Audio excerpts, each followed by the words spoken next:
right, welcome everyone to the Stupidest Nerds podcast. If you will notice now, it sounds delightful. It sounds so much better. Like, I bet coming through right now, Jeff, just say something. What's up? Hey, Jeff is here with us. We also have a guest, and this is the reason why it sounds better. Mark. Hey, how's it going? This is Mark Blankhorn, ladies and gentlemen. He does a lot of technical work for other things that we do.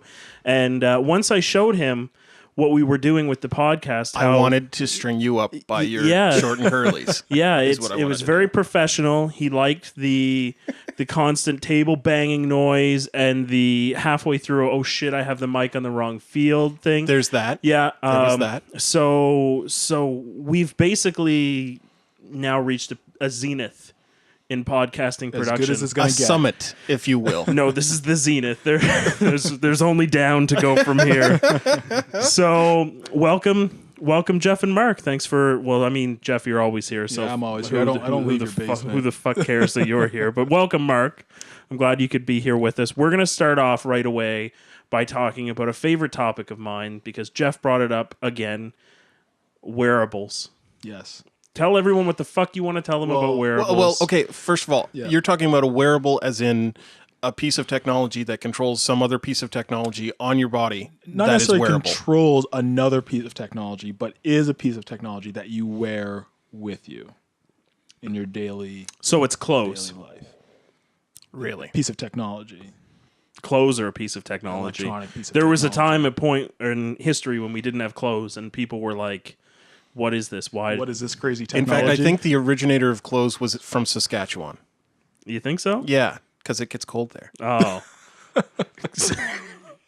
I think the originator of clothes were like the biblical painters who decided, you know what? the fig leaves. Yeah, Adam and Eve need some junk leaves. Fair enough. But no, what we're talking about is I cut you off completely. Good. No, I don't have anything to say. It was going to be a stupid tangent, anyways. But yeah, what I'm talking about is the wearables, like the watches, the Google Glass. I mean, we've referred to the Google Glass in the past, but the big news that's come out just recently is Google Wear, which is a software basically, from what we can tell, derived from Google Glass, but meant to be strapped to your wrist essentially. They're gonna somewhat use like the Android kind of philosophy. It is an Android-based software, but they're going to use that philosophy as far as having other manufacturers actually create the hardware. Have you guys seen the videos on those? The demo videos? No, because I think wearable technology is hokey and weird. Well, I just don't understand the use for it. What am I going to need to control? I have my iPhone has those the earphones that come with them, right? Yeah. So I put the earphones in, and I can control my tunes while I'm trying to ignore everybody on the bus. Like I can do that from just a little piece. But wouldn't it be better if you had a watch that could play your tunes on the bus so everyone else could enjoy the things that you so like? it can get stolen when I fall asleep on the bus. Wow. Are people stealing watches off Is their that a wrists? thing? No, I don't think so. But This is why I don't take the bus, I guess. a coworker of mine once told me, "You fall asleep on the bus, man. That's how you end up with someone's dick in your hand." Wow. That could be a true story. It is a true story. That's often how I end up with my dick. No, but honestly, I'm just wondering, like, what's the point? Why do I want a watch that controls my phone? Well, let me break it down for you here, partner. Okay. So, I got nothing. I'm sorry. I even tried to. so lay a beat. well, you have an iPhone, so it this software that specifically Google's doing. There are other wearables out there through Pebble or the Samsung's Galaxy Fitbit devices. that tells me I'm fat. Then there's your more what's the word, athletic Fat. or Fat is the word you're looking for. just tracking like your steps and all that sort of thing. But what Google Wear is doing is it's using the Google Now platform. And it's not so much just controlling your music, it's giving you heads up information that you can access at a glance without actually having to take out your phone to reference. So like for example, if you're headed to a location, and it will give you the GPS. But if you just need to kind of glance down and just get a bearing, you could look at your watch with this Google Wear, and it's going to tell you, well, keep heading north or whatever. It's also going to give you notifications, for other stuff, like if you get a Facebook notification or Google Plus notification or anything like that. It will also provide that sort of information. Good one, Google. Or if someone wants to have a hangout with you, you'll get it right to your wrist. It'll do emails. It'll also do if like a song is playing, like in the video they have someone playing a song, or it's playing a song. They're in like the DMV line and there's music playing. And they just say, what song is this to the watch? And then it starts to run whatever the program is. And then everyone else in line turns behind them and like, who the fuck are you talking to, you crazy asshole? But that's the future, though. Like that's what's happening, though. That's how it goes. Like we already talk to our phones when no one else is on the other end of it. So we're all going to get used to people talking to technology. Don't even try and start with me on that, Mike. That's exactly what people do. People flipped out over Siri, and we all got over it. Okay, like. What do you mean we're flipped out? used Like to people ask it Siri. It's like, Siri, tell me a fart joke, and like they don't use Siri for real shit. Like there's very few people that use the technology how it's intended. That's not the point of whether we're using it for real shit or not. It's the fact that we're comfortable with people talking to their devices. I don't think people now are comfortable in public saying, Siri, I'd like to know a joke about a woman's vagina. Well, I'm not saying you have to shout it out, but you can say it to. But you could say it to your watch. And they'll run the search for you. Hey, listen, I'm in the line. It's kind of a bad time. But I'd really like a joke about Jews. And then you're probably in the bank and it's going to be a bad scene. And that's not a good use of technology. But is a use of technology. Okay. But like that's the thing. I mean, we can like. Why aren't we concerned about things that are good anymore? Well, I mean, not everyone's fighting cancer, Mike. I hate to tell you, but it's fucking right. But this is definitely like this is the best iteration of especially smartwatch technology that I've seen. Well, on a more serious note, I guess the thing that sort of why I guess I find this discussion kind of stupid at this point, and not stupid. I'm more so just pissed at Samsung. Like they just re-released the Galaxy Gear, so now it's this new platform that sort of gets moved away from Android. Yeah, like what? Tenzin. Yeah, I mean, I understand sort of, I guess the economies of battery life and whatnot, and getting processor power. Android is a bloated system to run on something like a watch, but fuck, you must piss a lot of your early adopters off. By just like, yeah, you know what? We're gonna stick with this platform. It's gonna be fucking great. And then within an instant, like this, 1 year. Why wasn't this a forethought on anyone's mind that like, we're probably gonna change the platform because this is really inefficient. That's garbage.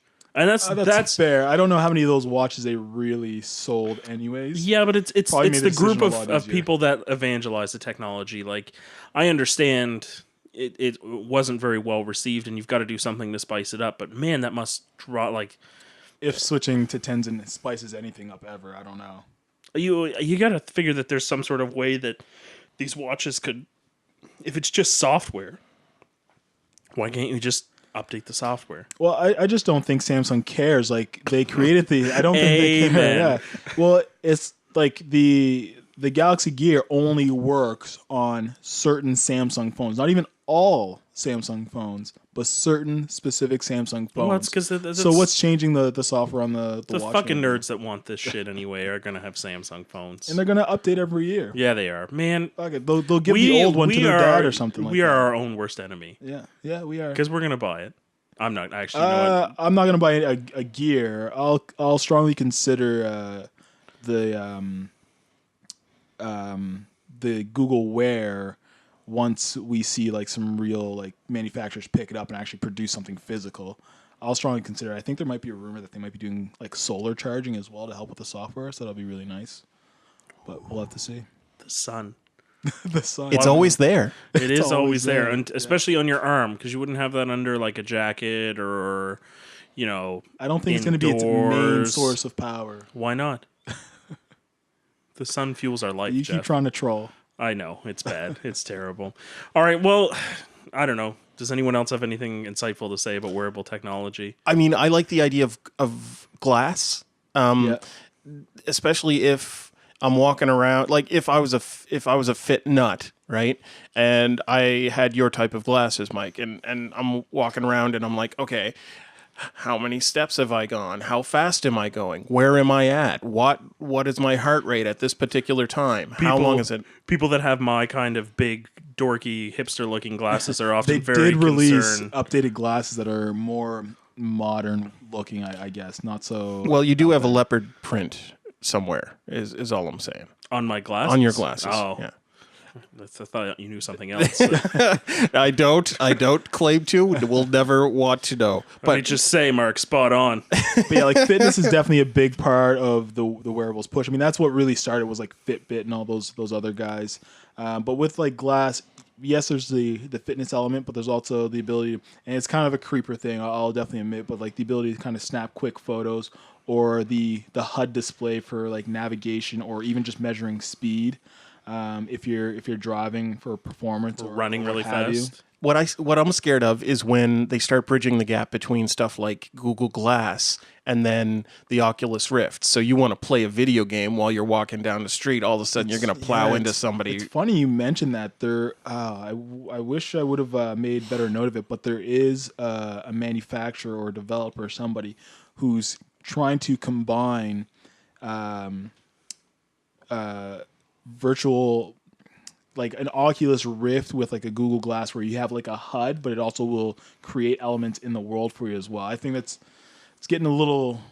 Then we can all live in a bubble. It's getting a little weird for me, where it completely overlays what you're seeing if you're trying to just walk about. But well, there's been a lot a lot of development in like the Oculus Rift too, because Sony just announced their big Wonder Kid. I forget what's called, the Sony VR or whatever. Yes, I don't know. I have that same problem that whenever we talk about the Oculus, like I think it's cool, but I don't see it changing too much. I can't see past the novelty of that experience. I saw an Engadget. They had they're going into studies about adding a GoPro to the top of it, so you can actually add that into, like, the GoPro would take information about the room that you're in, and then you'd be walking around with this Oculus Rift attached to your body somehow, some way, some shape, and you'd be acting out or playing the game within the room, and hopefully they'll trim it up so you're not going to like knock over your furniture and kill the cat. I'm going to destroy everything in the house if that ever happens. But That's I mean, interesting. That's like a holodeck on your face. Right? Think about that. I mean, you're right. You'd be able deck on your face, and eventually that's going to lead to an increase of people not going out for different types of like, it's going to cause people to stay home more. For all those holodeck experiences I have going out, you know. Yeah, people stay home enough as it is. Like, I don't think a new piece of technology will decrease the amount of people going out. I think we're just all destined to become cave trolls the way we're going anyways. Yeah. We're just looking for excuses not to do anything. So I wouldn't blame the Oculus Rift for that. But the Oculus Rift has seemed to come a long way, though. They've gotten rid of like a lot of the motion sickness stuff. And I believe they've integrated like a Kinect or an Eye or Sony Eye or something like that to help with like the head tracking. So like as you tilt your head, it's recognizing that the pitch and all that. It's picking up, so it's getting a lot better. But it's just too big. Like, it's a huge thing on the front of your face. Like, they got to get that down to something like a consumer could wear. And it seems that they've trimmed, like, it looked like there was a little bit of a dip in it because the technology came out, people were excited developing for the Oculus Rift, and then it sort of waned a little bit. But I think at least it looks like there's a lot more companies that are, you know, Valve always sort of made like hand waving gestures to we'll give you something, and now they've got the Oculus Rift section in Steam, which is going to help out for sure. Obviously, Sony's jumping on board. I'm assuming Microsoft can't be too far behind. And I think I even read somewhere that they're definitely working on something. So it's interesting to see, and I'd like to see it, you know, it done well, but I just can't see past the novelty of it yet, I think is my problem. No, that's fair. Well, it's all novelty right now, though, right? Like, the technology's there, but like it really comes down to the game developers and the software creators to really like make this viable, make it something that people are really going to want to use. So it's the Oculus Rift is there. It seems to be a strong piece of technology. Now we need to do something with it. All right. Yeah. I'm excited for wearables for one reason. the explosion of amateur pornography is going to be fantastic. Like, I can't wait till people are slipping the watches. Like, that's going to be a whole upskirt thing. It's just like, watch. Google Glass will break frontiers. Yeah, Google Glass is going to get banned in a hell of a lot of places. Into the amateur pornography. And, like, just the crazy shit that we get to see on, like, Russian dashboard cams. Do you go and, like, go to YouTube at all and look at, like, I don't know what happens in Russia where they, like, everyone drives like they're insane. And from there, they're just decided, well, there's no law in Russia, I assume. It seems like a lawless Russian godless, law. Yeah, there's basically law. Whatever Putin says. So Yeah, I don't know if he's really too concerned about the traffic. But anyway, what they do is they all have these dashboard cams, and you see some crazy shit, just like people on bicycles just falling into cars and being like, "Oh, you hit me," or doing donuts in the middle of the highway and then like slipping in between. Awesome stuff. It's basically the pinnacle of YouTube is in Russian dashboard cams. But Google Glass can only further help to make this burgeoning market flourish. So that's where you're going with that. Basically, I want to see some crazy shit, and I feel like Google Glass will My allow that. future bride's going to come from Russia, so I'd have a little bit more respect. You'll probably find her using Glass. There you go. That's great. You can probably like a whole industry of people wearing glass, and you can just go around and walk around, and like the two people are interfaced somehow.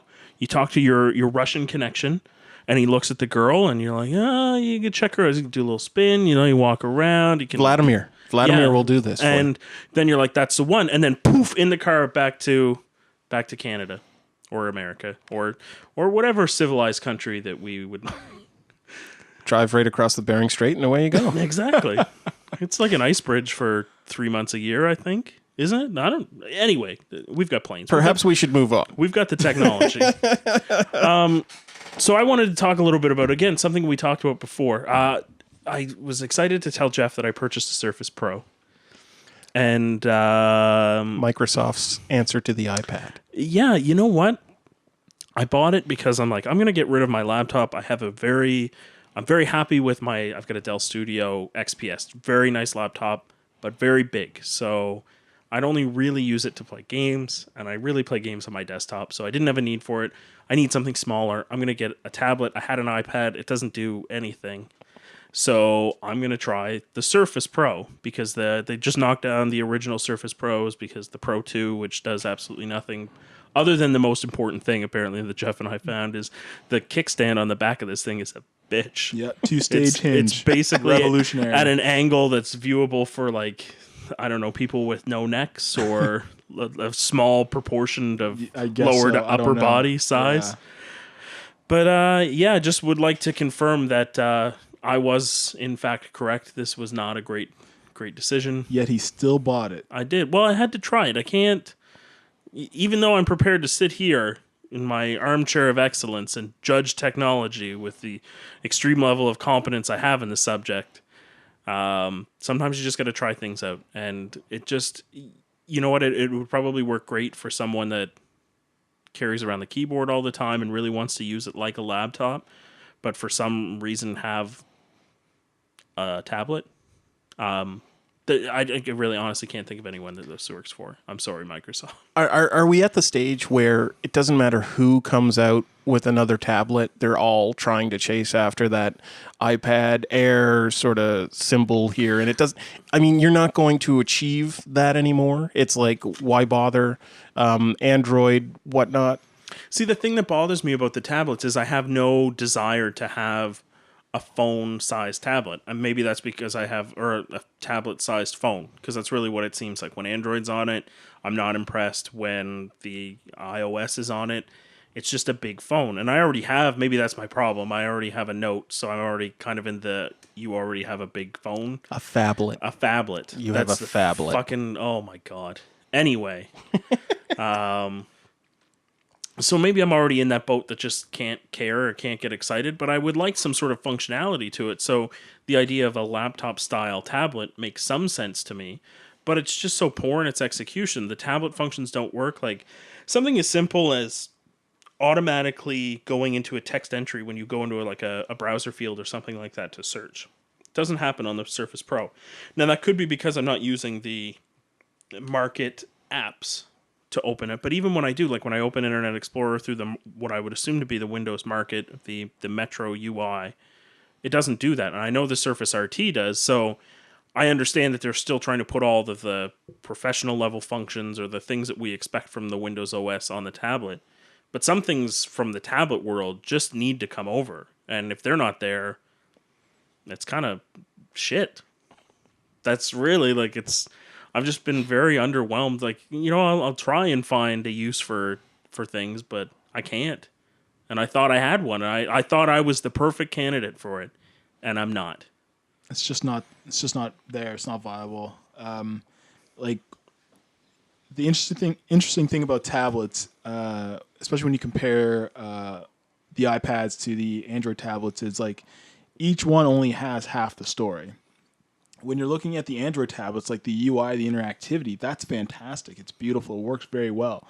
But as soon as you open an app, it all goes to shit, right? With iOS, it's while you're just sorting through the interface, it's all very much like your iPhone, and it's clunky and doesn't really work, right? There's no synergy. But as soon as you open up an app that's made for the iPad, it's fantastic. Right, someone has to bridge that gap and bring the two experiences together, and make it equal footing and really elevate both experiences. Because right now, that's how I feel. Is the iPad obviously is the leader in the game. They kind of created the market, but they're still just icons on a screen. But with Android, you have all these widgets and interactivity and a lot of things you can do just in the UI alone, which is fantastic. That's what I would think I would want on a tablet-like device. But as soon as I go to open up an app, it's no good, right? And that's so why don't you make unusable. This perfect world, Jeff? I'm just here to complain. Amen. Yeah. It's so much easier to complain. Definitely. I'd just rather do that. Yeah, absolutely. If a company could just pay me to be like, this is what's shit. Yeah. That would be great. It'd be great. That would be so good. Be great. I mean, Microsoft had a chance to kind of sit right in the middle there. I don't feel like we keep calling the Metro UI. I don't know if that's what they still call it or not. I have no sweet clue, but I think they're trying to erase all memory of this ever being a thing. Fair enough. And I mean, it's when I'm looking at it from afar, it seems to make sense. My Lenovo laptop has Windows 8 on it, and I'll use the touchscreen there to quickly navigate around. But really, what I'm doing is essentially just going to desktop mode and opening up Chrome from there. I'll use the touchscreen to adjust my brightness, which is very quick and easy, and I really love that part. If my Wi-Fi connection goes down, I can get it reconnected faster than I ever could using the touchpad or even a mouse. So that all that is there, but it's still missing that bit of synergy that's needed. And it really gets bug heavy. My issue is, I don't know. I don't think Windows 8 is a smart move. I never did. A solely tablet-based operating system. I mean, you can adjust it so you can work it on your desktops and stuff like that, but a solely tablet-based operating system, that's the next in the progression of an evolution of an operating system, is going to eliminate some of your customer base. Is it not? Am I thinking that wrong? No, it will for sure. Well, and I mean that's why so many businesses haven't navigated to it, because it's not like it's a poor product. By all means, it does exactly as intended to. It's Windows 7 has been great. Windows 8 in terms of performance and everything like that, it works very well, but it's so unfamiliar to people with this touchscreen approach and they don't have a product to support it. It's not like if it'd be a different thing if Apple comes out and says, okay, now here is this OS 10 or whatever whatever they want to call it, that's now a tablet-based operating system, and it has the sort of flexibility. They already have a product that people will be like, okay, let's go ahead and do this. But Microsoft doesn't have that product. It's certainly not the Surface. The idea is sound. The tech in it is decent. That's why I went and got it, because I was impressed with the tech that's in it. But I mean, you're not going to edit video on that damn thing. No. I could. I could with the one USB port it has. Okay, there is another thing. Like an iPad needs external storage, and it needs external. It needs proprietary external somethings. More proprietary things are what Apple need. I would like to buy something that maybe has like a Norse god name, and that's how I connect my peripherals to it. The Thunderclap or whatever it's called. Yeah. Thunderbolt. Odin's beard. Odin's beard. No, but I'm just saying, like a Windows tablet, the Surface, you probably are able to put more storage in it, right? If I want to take out the SSD, I would assume I could. But I mean, they sell it in options of like, I think 64 to 512, and it's just different SSDs. So I guess if I really wanted to open it up and do it, I could. But the thing about it is the OS takes a fuck pile of storage. On a 64, I think you're only left with about 20 gigs or something like that, 24 gigs available to the user. But I mean, you said there's a USB port. So does that mean external storage can... Yeah. So there you go, right? Like hook it up to a hub. Mm-hmm. There you go. You've got more storage and whatnot than you would on a natural iPad. You know what I mean? Not the Air, not anything like that. Just a regular iPad. Yeah. So other than the fact that you can't see the Surface because the kickflip thing won't look at you in the right direction, there are a couple pluses to the thing. There are, and I mean that's I guess the whole intention of it, but in execution it just doesn't work that well. There are definite pluses to it. The problem is that they had the software and they really just try to force it into this format of the Surface. There's no way I could be convinced that the two were designed in tandem. There's just no. But they have the same name, Jeff. Yeah, that's about it. You can't. It's just design 101. Yeah. So I don't know what they're gonna do from here. I mean, the Pro 2s are they're not too old in the market, but really they got to find stronger use cases for these types of tablets that they're creating, because they're not casual enough, and they don't really appeal enough to the prosumers either. So no, it's hard. It's a hard shift to compel me, because I picked it up. I did a few things, like I opened up Photoshop, I ran it, just to see how, and the performance is decent. I mean, it's an i5, it's got 4 gigs of RAM, it's capable. It's not going to blow your mind or anything. It'll run a few games. And again, it was more so my laptop in a pinch. Like, that's what I was hoping it would be. But I'm just so underwhelmed by the tabletness of it that I'm not really interested in it, and I would rather just have a more spend the money on a more capable laptop. That's it. That's really, it's not bad, but it's not worth your money. It's not worth it. And even at the cheaper price, I don't know, if anyone asked, I would be like, nah, you can do without it. Yeah, no, definitely. I wouldn't recommend it to anybody. I think they should go really, really hardcore with it and make services for very specific use cases, and use the type pad and have custom type pads for very specific use cases. So if you're into music, and large storage for everybody, but if you're into music, create a type pad that is custom for someone who needs to edit music or video or what have you. That's the only thing I could really see what they're doing. How specific are we getting here? Like, maybe we can make a list of specific keypads that we'd like to see for the Surface. Top 10 list top of 10 type pads. Well, let's just throw out ideas here. So I mean, you've got music, you've got a functional one here, video editing. How about the let's be honest here. What are people doing on the internet? They're looking at porn. Yeah, it's like the fourth time you've brought up porn already. It's about that time in my day. You need something. And I mean, they've already got Bing. And apparently, from what I've read on the internet, Bing is apparently a fantastic search engine for pornography. Like, that's its thing. Well, didn't porn win the battle between VHS and Betamax? Yeah, porn makes technology. There you go. But porn did not choose Blu-ray. Oh, it did not? It went with HD DVD? I don't think it was ever decided before those died. Let's be honest. You don't want high definition porn on a huge screen. I want high definition porn on a huge screen. I do. Really? I do. Wow. Like stretch marks and all the burn. Stretch marks. What porn are you? Now watching? you're into reality porn, okay? Now let's just I'm get just back saying on at topic. At that level of definition, you really can't. You know what? This is terrible. I don't want to continue this. You're the one who brought it Is there up, any man. other? Is there any other like what photography? What are we? But I what mean, are- a lot of those use the same sort of scheme, wouldn't it? Like a photographer would use the same sort of thing as a videographer. Music or That's fair. But I think they should just make something that's specific for those people, even if it's one type pad.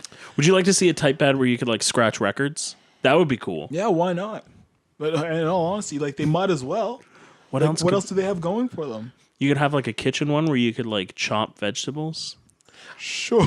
I could see them using for something like architecture or something like that. You know, That's the a great idea, designer like a- uses it, yeah, right? that's a great idea. Oh, fuck you guys with your real ideas. Fuck, trying to help people. No, it's a really good idea. Yes, like they have to go really specific with it. And medical, like definitely, a doctor could use something like this for if the patient had previous X-rays or something like that, instead of the chart that he's using. for playing Angry Birds while I'm sitting there half naked on a piece of fucking butcher paper. I have no response to that. That's fair. Or like, why can't I, with a special writing utensil, like write over the touchpad and have it transpose onto the screen? Well, Like, technically, you can write onto the screen. You can train it, and that's actually one thing that it onto the does. screen or onto the touchpad? Onto the screen. See, I don't want to write onto the screen because the angle doesn't work, right? I'd have to fold it flat, right? But I'm talking about just leaving the screen up or having the screen turned to face other people. I use the touchpad to write out. You guys are so much better at real ideas than I am. I like it. But I think that's what they need to do. They need to go extremely to like the extreme side of like the professionals and what they could use it and try and take that market away from the Apple, basically. Android's not really a factor. And then try and see if there's some sort of trickle down effect. Well, fair enough. Let's go on to another Microsoft technology that we like to talk about. That may not have to do with porn. Well, I'll make that loop. Don't you worry. If there's a loop to be made back to porn, I will get back to it. Xbox One, Titanfall just recently dropped, as did PS4's Second Son. Arguably the games that are pushing the next gen, the Yes. first You next don't gen include games. Watch Dogs. Well, Watch Dogs would have to release at some point in the conceivable Yes. future, so that's pretty much precludes it from any sort Fair of enough. discussion. I played a little bit of Second Son, more so watched some video. I think I played it for like 10 seconds at an EB somewhere. I have not played Titanfall. But overall, the numbers seem like, yeah, it is driving some sales, which is nice, but doesn't matter. At this, are they I still don't know, Titanfall's also available on PC. the real master race I of just gaming? feel like, yeah, for that type of game, that's really where it's going to get played. I know Mark is a console gamer. That's why. I'll tell you why. Because I just don't think ASW or whatever are WASD. ASWAD is not like the keys that I should be pressing at any given point in Then time. plug your Xbox 360 controller into it. Join us Or just over. don't look at the keyboard. Yeah, join us over in the master race. I Mark. don't have a good video card. You should have got a good video card. And it's probably better than mine. I have a Dell. It's whatever. Are you're was gaming thrown on in there. integrated graphics? I can't even remember. I don't think so. I don't Jeff. see myself Jeff. going that route, but Oh, guys are crushing my soul. Regardless, actually, no, it isn't. But the sound card is shit, though. I know that. well, most people don't bother with the sound card That's right. anymore. It's a separate graphics card, but I couldn't tell you. But the sound card is definitely shit. But has it really compelled anyone? I guess is the question at hand. Like, are these games pushing systems, or are these people that really wanted the system anyway, but were okay with getting out of the launch We're still hype? in the early adopter phase. Like these consoles haven't been out for that long yet. I know Sony's had shortages for a little while. They've come out and said that they're expecting shortages till E3 of next year, which is a weird way to measure time. Like why? Like all of a sudden after E3, it's like, oh yeah, well, plenty of them. Like, what are you going to tell us at E3 that's just Kind going of to like a Star Wars type thing. It's like after the Battle of E3. yeah. just after E3, we're going to announce something that's totally fucking garbage, and no one will want this system anymore. So it's okay. We'll have them then. But obviously not. I'd hope not true, but I don't know what this means or anything, but I think MLG may start to adopt Titanfall. I don't know if that's a signpost, but it's Well, it speaks to the popularity, though, yeah. right? That means people are already watching videos of Titanfall, and that viewership there is big enough. So why wouldn't people watch it live? Titanfall could work well actually in that type of environment because it's smaller teams. Like it's not like it's like 32 on 32 in Titanfall. Yeah. I come from not that I have a big, huge background in it, but I come from a background of where we would stream like Halo tournaments and stuff like that, and it's. I really do miss that from the MLG streams that I used to watch. As soon as StarsCraft and League of Legends took over, I mean, yeah, those are fun to watch every now and again. I still can't wrap my head around League, but the whole idea... The barrier of entry for those games is exceptionally high, Yeah. even for people that play them. Yeah, absolutely. And then if Titanfall or something comes and replay, like even Call of Duty tried to take that first-person shooter position in MLG, but again, that's a higher skill level sort of first-person shooter in my opinion. And what happens is if this Titanfall can sort of fill the Halo gap that has been there since Halo's been sort of taken from the MLG ranks, I think it's a good thing. I think it's going to showcase that this is where next gen is coming from. Well, No, plus totally. people really like to just watch mechs blow up shit. That's always helpful. It's true. And that's part of the reason why I would argue that Halo is popular because, realistic warfare shooters and, the realism, I guess, is strong air quotes on games like COD and Battlefield, but they're just not as interesting. There's not something gamey about them. Yeah, it misses to that watch. bit of fantasy element that makes it just consistently watchable. Yeah.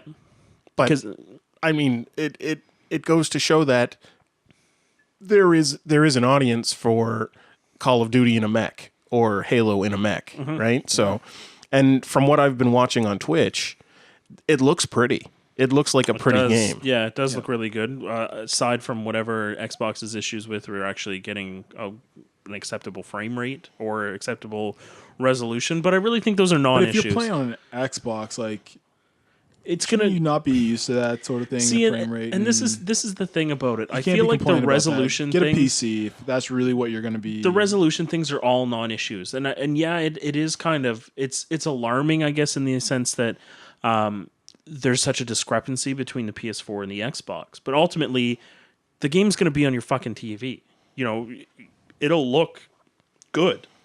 It's going to look next gen. Like that's the whole point. They didn't build it to not run these HD-ish graphics, right? So what's the point? Like this whole arguing over getting to the proper resolution. If the game looks good, fucking play it. And I think as the consoles move along, you're going to They'll find figure it out. Yeah, they'll figure it out. Yeah. Yeah. I mean, they were squeezing like 720 resolution out of the PS4, out of the Xbox, and it looked good. Games like look at a game when the PS3 launched, some sort of launch title. I can't really think of one off the top of my head, but even earlier games, something actually like Infamous, the first Infamous, and now look where they are with The Last of Us. Totally, the Infamous is a good-looking game, but it's no Last of Us. The Last of Us looks incredible, but that's the end of the console cycle. It's done. They've figured out how to bleed this thing dry, and that'll happen eventually. But right now, it really is a non-issue, to me at least. It's my PC master race just hating on you peasant console folk. Well, I have no response. Well, what games are you looking forward to, Mark?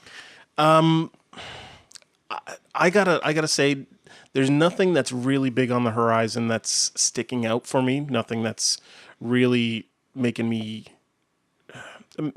more excited to go out and spend my $60.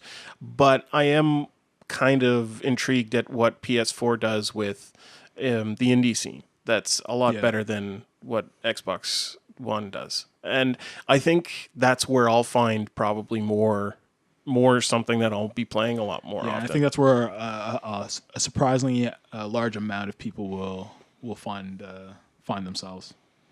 It's interesting that Sony. that's really come full circle now. Oh, I my mean, goodness, Sony's been so hot to trot on their exclusives, and yeah, their exclusives will definitely sell systems to a group of people. But now that most people, even non-gamers, are considering like what the indie scene has in store, like what other things, and even just how they build their model, things like, PS Plus with the game that comes, every month-ish, quarter-ish. It seems to be a little bit slower for PS4, but that's just because there isn't enough titles really at this point. But I'd imagine you'll start seeing things every month, and that's really going to it builds an engaged audience, which is, I feel like PlayStation has a better grasp of at this point. Well, and it also just stops people from crying about new IPs. If you want new IPs, go to the indie scene. Like, they're there. Like that doesn't really put the onus on. It leaves the developer out of it. Like, you've got. But if you're looking for new experiences or new methods of storytelling or what have you, new games, that's where you look. Like, if you're expecting, AAA studios to constantly take risks, you're kidding yourself. Go play an indie game. It's not a kid though. Like, I mean, I like guess if you you think think of something Titanfall 2 isn't coming out in 1 to 2 years because they're gonna just try something new, you're kidding yourself. They're gonna go back. No, to that's that. fair. I guess. I mean, innovation is still happening. It's just that the community is largely unappreciative of it, for sure. And that's, I feel like, this whole Watch Dogs thing. Well, it's fun to poke holes at it. Ubisoft actually wants to release a quality product, and I appreciate it very much. Like, I rather wait. Well, there we go. Honest. Yeah. Don't get me wrong. I mean, there are AAA titles out there that I will play. I just bought Stick of Truth. I'm gonna play whatever Final Fantasy 15 turns out into. Of course you are. Shut up. I mean, there are AAAs that you just go back to, whether or not you were a fan of a series or a section of IP before or not. Like, they're just going to be something that comes around. Yeah. How many times have people just been so pissed at Diablo 3 or whatever iteration comes out? Already pre-ordered it. So there you go. Right? I was the biggest fuck Diablo person ever, and I'll go back. Fuck it. I have no self-control. And so is there an expansion? I'm not in the Diablo world. Jeez, yeah, Jeff. Yeah. God, you gotta go back and fight whatever one of Dante's Inferno creatures that you need to figure out this time. Wow. They really do a good job of shitting all over the Bible, and it's related. It's called Diablo. That's not important. All right, well, I do have one other thing on the list that we talked a little bit about earlier before. I don't know if we should bring it up, about our Frozen conversation. Is that gonna spiral us into something that... Are we grown up enough to handle this conversation? I think we can handle it. Yeah, all right. We can handle it. So what I had asked before, I watched this video this morning actually about the... Well, first off, before we get into that, I mean, okay, have we all seen Frozen? I have not. I'll probably see it later this afternoon. So we actually went out. I made you go specifically, see it. For something else we're doing. So I saw Frozen. So what did you think of the movie first before we get into all the sub content? You know what? It's a really good movie. Mm-hmm. I mean, Disney doesn't make shit, so I don't know why people... Planes 2 or whatever the hell. That's Pixar. No, not Planes. Cars is Pixar. Wasn't Planes Pixar? It's Planes. Are Planes you sure? Is Pixar. I think Planes is Disney 3D. Is it? I will challenge you on that, sir. All right. You look it up on to the internet. To the internet. The ultimate. Regardless, I mean, even cars or planes are. I've never seen Planes, so I guess I can't speak to that. Never seen by and large, so you're fucking calling me out on a movie you've never seen either? Did you just say you've never seen Cars? I've never seen Cars, no. But you've seen Planes? No, I haven't seen Planes either. I know that. But how do you know it's shitty? It's terrible. Yeah. There you go. I'll trust the. You'll trust the internet. One, yeah. Good one, Jeff. Anyway, I'll trust the. Back to my point about Disney's pretty good about putting out a quality product. They're very. They know. I mean, Song of the South was. Sorry. You're an evil man. Okay, according to my iPhone, Wikipedia tells me that the studio behind planes was Walt Disney Picture Studios, Disney Toon Studios, That is Piranha Pixar. Studios. Yeah, see, Piranha, I guess, was the studio that they like farmed out a bunch of their Let's Make Pixar sequels to, and they did a miserable job of it. So It's a spin-off of Pixar's Cars franchise. But okay. Okay. But not Pixar. But not Pixar. So All right, you win so- that round. statement that I was originally talking about. Disney usually makes pretty good movies, and Frozen is no exception. I think the plot twist, for those who haven't seen it, because I don't want to ruin it for Mark, is not in and of itself super surprising, but it is it's a nice okay, Disney, that's a nice change Well, of it's pace. just a nice direction to be going into. Is it? I don't think it's so groundbreaking that everyone No, I else don't is feel making like it it's to be. groundbreaking. Like it's okay, cool. That was a different way than you normally end your stories. But even if you had ended it the regular way, the movie was still pretty good.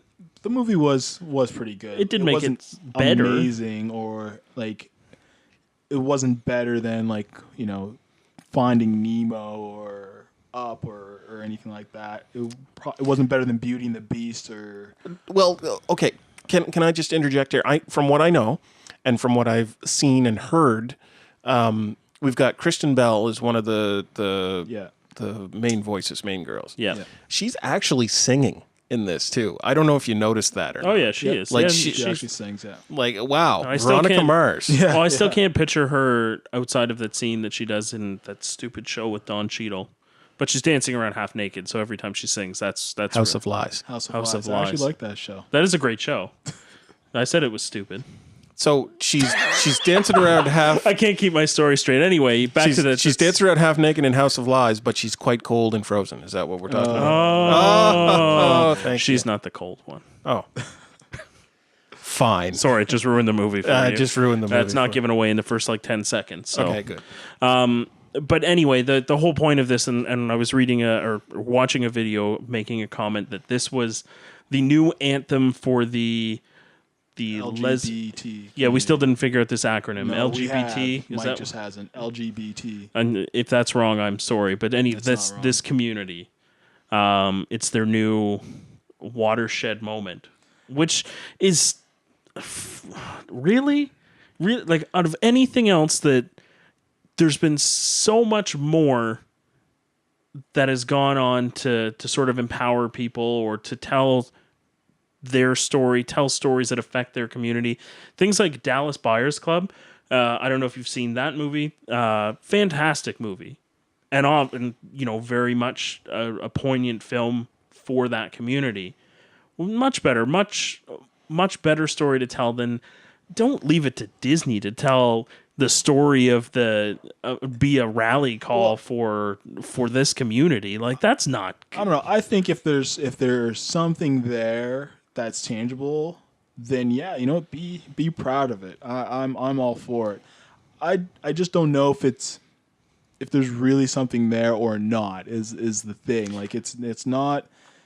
There's never a statement made in the movie about it. I would be very either surprised if way. it was Disney's intention to have. So would I, and that's kind of my thing. Like, if it is, then Disney needs to just stand up and say, "Yes, this is what we intended," so that they can be put on a platform and we can mark this moment in history. But I'm just not sure if it's really there. But you know what? If this inspires people to be more comfortable with themselves and embrace who they are in their community even more, then you know what? Well, the whole argument, I guess, and why they really feel that way comes from the scene that I really wish I could say her name correctly, so I'm not going to bother. Yeah, no, it's the big song of the big song of the movie where she sheds Go? her Let It Go. her inhibition to or her being afraid of who she is, and she comes to accept that she is the Ice Queen, I guess.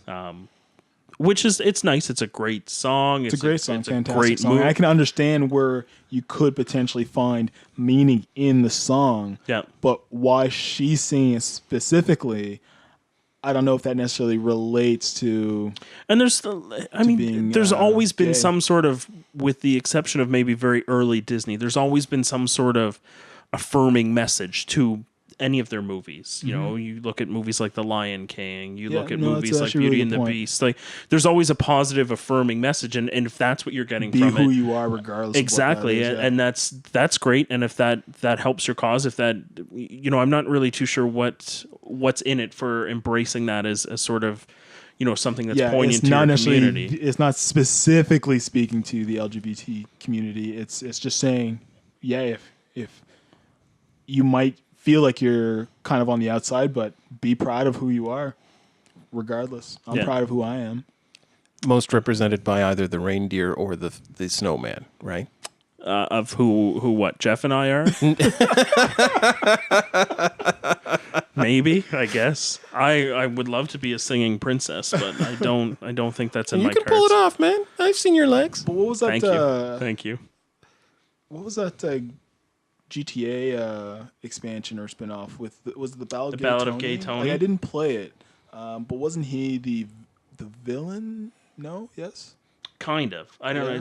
It's not like it's Like, I think it's that's not like there's a very good moral compass in Grand Theft But Auto. that's the thing, though, right? Like, there's not a very good moral compass in Grand Theft Auto. We all know that, right? But for them to make a clearly gay character so prominent, and he's a gay character, but he still has his motives that aren't related to him being gay. Like, I think that's huge. Yeah, Like, it's when your just a motives thing. aren't related to just who you want to have sex with. Like, I think that's pretty huge. Well, and I guess maybe that's the big turning point for this Disney movie, that it's, you know, people are trying to find meaning from it, because it is very atypical that a person of that it would be. I mean, I guess insofar as a cartoon character is attractive and female of childbirthing age, that she's not pining and swooning over every man in the film. I mean, that is, I guess, a change for Disney in some big respect. change for Disney. Well, it is and it isn't. I mean, you've had movies like Beauty and the Beast that was not an issue. You know, the love interest between Beauty and the Beast was still at its core between a man and a woman. Yeah, I'm sorry to deconstruct your segue well, no. there. But what I'm saying is, I mean, it's not like she was like this was the thing that she had to do. She was a very strong, independent person, and then came to love this man. That's I don't know. I guess still came to. I guess, and maybe, you know, it's not the best example for sure, but it's the idea that there isn't strong female characters in Disney movie. There's very few of them, but they're there. I don't really see this as a huge. But there's no strong, like, clearly gay or. But she's not lesbian clearly characters. gay or lesbian either. But that's what I'm saying, right? There still isn't, even after Frozen has come out, and with all the popularity and attention that's getting, there still isn't a strong gay or lesbian character in a Disney movie. Is that something that's needed? Yeah, I would say so. I don't think it's needed as much as it'll be a sign of the times. If you're looking for like a you had mentioned the Ballad of Gay Tony. I think a better example nowadays would be Gone Home. That's a fantastic example for just a gaming experience where you're sort of exposed to a different a lifestyle that, you know. Yes. So, with regards to Frozen, I mean, they're all, especially with a company like Disney, they are going to inch into this. They are not going to dive wholeheartedly into it. And I think that's the main reason why the LGBT community is holding on to this so much, because they're really just trying to force that along so that they can get a true representation of themselves that's playing a main role, and hopefully that person's motivations isn't purely motivated by who they want to have sex with, but and I mean, sort of in the same vein, not exactly the same topic, but I mean, you might have heard about a recent casting for the new Peter Pan movie where Tiger Lily is going to be played by Rooney Mara. Yes. She was the main character of the reboot of the Girl with the Dragon Tattoo series. So the English one or the American version? Okay. The American version.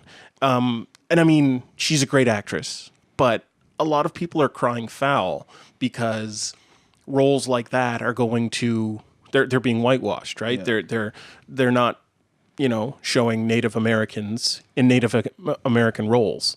But having said that, they're not showing Native Americans or any people of color in any roles, right? So it sort of speaks to the same thing. As they make these movies, there are going to be less and less opportunities out there unless people like Disney sort of inch into this situation where these stories need to be told.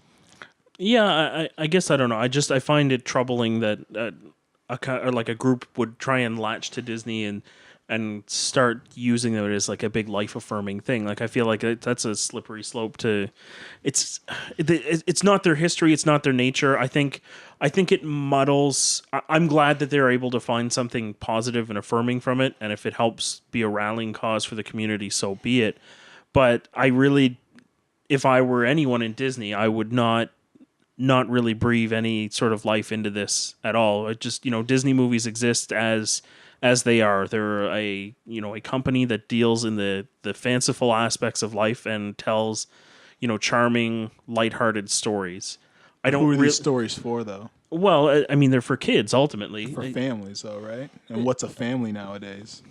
I guess, but it's undefinable almost, really. Really, well, sure, but at the same time, like, to what end, and like what is the point to acknowledge something and say, maybe Elsa's character is gay? Is it like I don't think there's anything in the movie. I don't think it does anything for and the, I don't the exactly. Movie It itself. doesn't help anything. It doesn't add to understanding. But does it detract?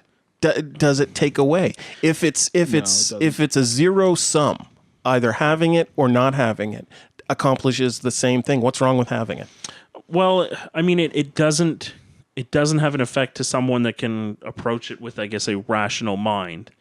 But let's be really honest here, and that's the thing that I think would take away from it, because it's not so much that I really have a problem with this community accepting it as affirming, is that I would have more of a problem with an equally. Not equally, sorry, I guess just a different group that would use this as a way to fan the flames of hate. And that's what I think is more, you're not going to get anything, the good that you would get out of it would be far overshadowed by the backlash and bad that would come from it and tarnish an otherwise really, really good story, a really good message, that doesn't need a label. It's just it exists how it is. It doesn't need to be classified or something like that. And I guess that maybe might be some sort of third wave feminist argument for it that would be a stretch, I guess. But you've got other characters that have that sort of it just is. I don't know if you guys are Adventure Time fans at all, but BMO is a perfect example. Like, BMO could be a boy or a girl. It doesn't really matter. It's very irrelevant to the story and how he or she interacts with all the other people. It just is how it is, and that's what it is.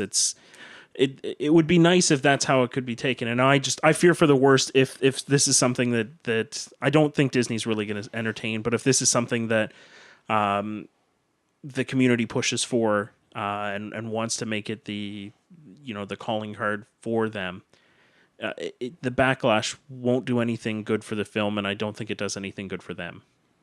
That's really my point to it. Okay, that's fair. I'm glad we got through that without me being an ass, because you were so close. I go for the low laughs. I really do. I'm not a strong moral person, I guess. I will cop out and go for the cheap jokes. Well, I think this is probably where we're done. Thank you, Mark, for joining us. I hope you come back, because otherwise we're just going to go back to the zenith that we're already at. We're going to go back and it'll sound like poop. So we'd love to have you back on. For sure. And we'd love for it to sound this good.